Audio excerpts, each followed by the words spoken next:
History returns to the Olympic ice in 2026. The stage is set in Milan and Cortina, Italy, and for the first time in over a decade, the world's best hockey players are coming back to the Winter Games. We're counting down the top 5 storylines you need to know heading into the men's Olympic hockey tournament. Number 5, Russia will not be in Milan. If Russia were allowed to participate in these Olympics, they would be considered one of the favorites to medal. The country has been banned from international sporting competition for 4 years as a result of its unprovoked and illegal invasion of Ukraine. Russian President Vladimir Putin has met with U.S. envoys regarding a potential ceasefire, but those negotiations appear stuck at the moment. Under past Olympic sanctions, largely relating to doping scandals, Russia has competed under a neutral flag, or as the Russian Olympic Committee. There have been no such allowances this time. A small handful of Russian athletes in individual sports who have come out against the war have been allowed to compete as individual neutral athletes. That does not extend to team sports, including hockey. So the NHL's return will go without players such as Alex Ovechkin, an outspoken supporter of Putin, as well as Kirill Kaprizov and Igor Shesterkin. The ban's ending is likely contingent not only on a ceasefire, but on the reacceptance of Russia into the international community. That's a lot of big players not to be without. You got Sorokin, you got Vasilevsky, Kucherov.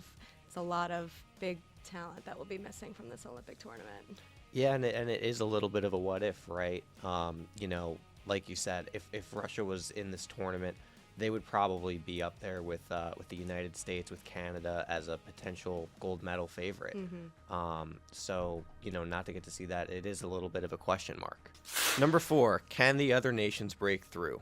Finland won its first ever Olympic gold in 2022, but that was in a tournament without NHLers. Doing so this time without Alexander Barkov, their captain a year ago in Four Nations, who tore his ACL, would be an extremely heavy lift. Finland does have a roster full of NHL players, though, including the likes of Mikko Rantanen, Sebastian Aho, and Miro Heiskanen, who missed the Four Nations.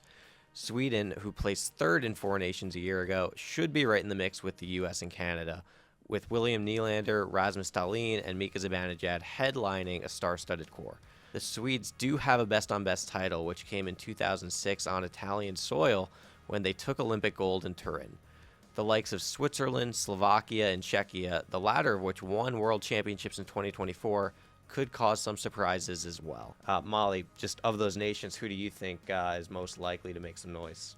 I'm looking at Mika Zibanejad with Team Sweden. I really like the way that group played at Four Nations, and I think that they could be a sneaky favorite. Yeah, I think that's a good call. I go back to the opening game of Four Nations, where Sweden pushed Canada to overtime.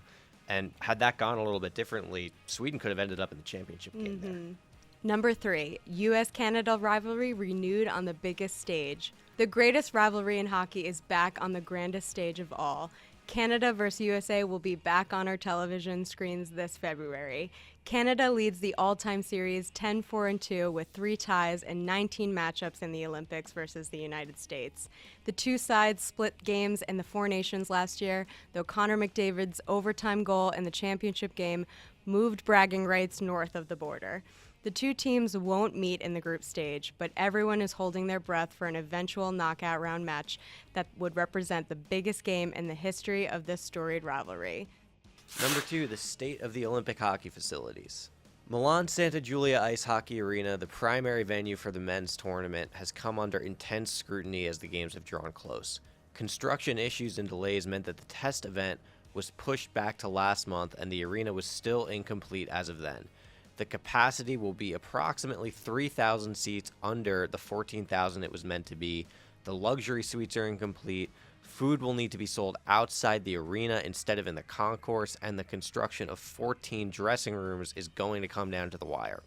On top of that, the dimensions of the ice are 196.5 by 85.3 feet as opposed to the standard 200 by 85 feet, and the test event featured a stoppage in play due to a hole in the ice. The surface will ultimately be suitable for play. There have already been practices at the arena, and Ice Master Dan Moffat told TSN this week that although it came down to the wire, the ice is, quote, amazing. The NHL, however, is not at all happy about how the process went. In an interview with the Post, Commissioner Gary Bettman said he was, quote, disappointed that the arena wasn't as much of a priority as we had hoped. whereas Players Association head Marty Walsh told us, quote, "I would have thought a sense of urgency would have settled in a lot earlier where you would have this thing done. You're talking about the world coming to your city and your country. You would hope that the arena would have been looking not actually world class, but complete." Molly, this rink is just a hot mess. Yeah, it has been in a lot of headlines leading up to this tournament, that's for sure. And there's been reporters that have gone boots on the ground over there to really suss out what the situation is. It seems that the biggest concern right now will be the fan experience, which is obviously disappointing for everybody who will be coming to Milan. But sounds like all the NHL players are just, they're ready to go over there no matter what, and the conditions are their conditions, and they're going to make do with it. That's right. And the sort of silver lining is that it does seem like the ice is going to be at least okay. I don't know if I would go as far as to say it would be amazing. That does seem like a little bit optimistic, but they'll be able to play on it. So that's the number one thing. I believe I read somewhere that the hole in the ice situation is something that happens normally on a fresh sheet of ice. So that's a little bit encouraging to hear, considering it was a big deal when it first happened. Yeah, that's right. Number one, the return of the NHL. After a 12-year absence, the league has agreed to allow its top stars to suit up in Milan. This marks the first Olympic men's hockey tournament with NHL players since 2014 in Sochi. We got a little taste of what was to come in last year's Four Nations Face-Off tournament, which instantly became the biggest hit the sport has produced in decades. This introduces a new era of international play where players like Connor McDavid, Austin Matthews, Cale Makar, Jack Hughes, and many more get their first taste of Olympic action after years of waiting. Ethan, you and I are both in these locker rooms every week. Just what have you heard about how much this means to the NHL players to finally be back at the Olympics? Well, Molly, it means the world to them. I mean, this is something that they collectively bargained for it.